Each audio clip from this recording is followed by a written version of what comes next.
रब्बी इश्रह ली सदरी वयस्सिर ली अमरी वहलुल उक़दतम मिन लिसानी यफ़क़हू क़ौली रब्बी यस्सिर वला तुअस्सिर वतम्मिम बिल ख़ैर व बिका नस्तईन अल्लाहुम्मा फ़क़्हिना फ़िद्दीन अऊज़ु बिल्लाहि मिनश शैतानिर रजीम बिस्मिल्लाहिर रहमानिर रहीम फ़ी सुहुफ़िन मुकर्रमा मरफ़ूअतिन मुतहहरा बिअयदी सफ़रा किरामिन बररा।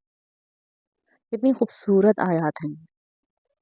ज़रा गौर करें कि इन अल्फाज में किस कदर शिकवा भी है। काश कि हम कुरान से अपनी मुनासबत पैदा कर लें।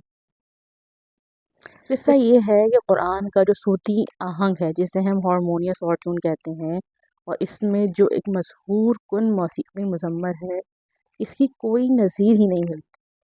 कहीं भी इसकी कोई मिसाल नहीं, कहीं भी इस जैसी कोई आवाज़ नहीं, कोई अल्फाज नहीं। एक मौसीक़ी तो वो है जिससे हम आज की दुनिया में सुनते हैं और उसके इस कदर आदी हो गए हैं कि उसने हमारी तबीयतों में एक हिजान पैदा कर दिया, नाउमीदी पैदा कर दी है, एक किस्म की सैडनेस पैदा कर दी है, कॉम्प्लेक्सेस पैदा कर दिए हैं।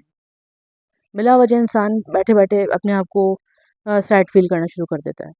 और एक ये मलकूती मौसीक़ी है, कितनी खूबसूरत एंजेलिकल म्यूज़िक, किस कदर मशहूर कुन, कितना खूबसूरत कि कानों में जब ये पड़ता है तो लिटरली मुस्लिम्स के नहीं बल्कि नॉन मुस्लिम्स के भी दिल पे असर करता है।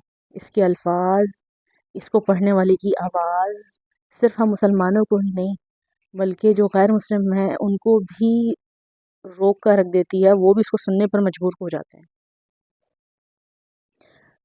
अब ज़रा देखें कि जिस इंसान को किस म्यूज़िक से कोई दिलचस्पी ना हो, कोई मुनासिबत ही ना हो, तो उसके सामने कितना भी अच्छे से अच्छा राग आप पेश कर दें, इसे नहीं समझ आएगा, वो बिल्कुल बेबहरा रहेगा इससे।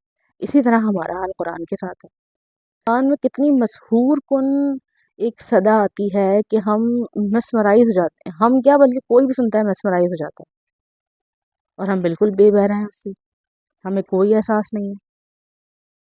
नबी करीम सल्लल्लाहु अलैहि वसल्लम फरमाते हैं, कुरान में आता है ज़य्यिनुल कुरआन बि अस्वातिकुम, यानी कुरान को अपनी बेहतरीन आवाज़ों से मुज़य्यन करो। नबी करीम सल्लल्लाहु अलैहि वसल्लम को सहाबा इकराम रज़ियल्लाहु तआला अजमईन में हज़रत मूसा अशअरी रज़ियल्लाहु तआला अन्हु की आवाज़ बेहद पसंद थी। अल्लाह रब्बुल इज़्ज़त ने आप रज़ियल्लाहु तआला अन्हु को बेहतरीन आवाज़ से नवाजा था। इतनी मीठी, इतनी बुलंद आवाज़, इतनी प्यारी आवाज़ कि नबी करीम सल्लल्लाहु अलैहि वसल्लम खुद ठहर कर हज़रत मूसा रज़ियल्लाहु तआला अन्हु से तिलावत कुरान पाक सुना करते। रसूलुल्लाह सल्लल्लाहु अलैहि वसल्लम ने इसकी बड़ी ताकीद फरमाई है। कुरान की असमत जहाँ कुरान में जा बजा बयान हुई है और बेहतरीन अंदाज में अल्लाह रब्बुल इज़्ज़त ने कुरान की अज़मत को बयान फरमाया है, लेकिन मैंने आज सूरह अबसा की इन 4 आयतों का इंतखाब किया है। नंबर 1 आयत है फ़ी सुहुफ़िन मुकर्रमा, ये किताब बड़े बाइज़्ज़त सहीफ़ों में है। मरफ़ूअतिन मुतहहरा, बहुत ही रफ़ीउश्शान, आलीशान और नेकोकार फ़रिश्तों ने इसको लिखा है। और कौन है ये लिखने वाले? बिअयदी सफ़रा किरामिन बररा, इन लिखने वालों के हाथों में जो बड़े बुलंद मर्तबा और नेकोकार हैं। इन 4 आयत के बारे में एक हदीस भी मैं आपसे शेयर करना चाहूँगी जो हज़रत आयशा सिद्दीक़ा रज़ियल्लाहु तआला अन्हा से मरवी है।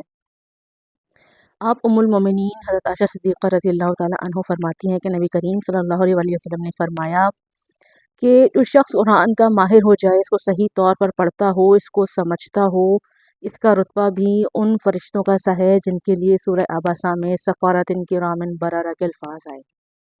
यानी लौह महफूज में कुरान को लिखने वाले बुलंद मर्तबा नेकोकार फरिश्तों का जो मकाम और मर्तबा है, वही रुतबा उन लोगों का है जो कुरान के पढ़ने वाले हैं और पढ़ाने वाले हैं, समझने वाले हैं, समझाने वाले हैं, जो कुरान की महारत रखते हैं, पढ़ते हैं तो सही पढ़ते हैं, उसके मफ़हूम पे गौर करते हैं, उसके माना समझते हैं, एक एक लफ्ज़ कुरान का गौर व फ़िक्र से पढ़ते हैं और दिन रात इसी की तालीम व ताल्लुम में लगे रहते हैं।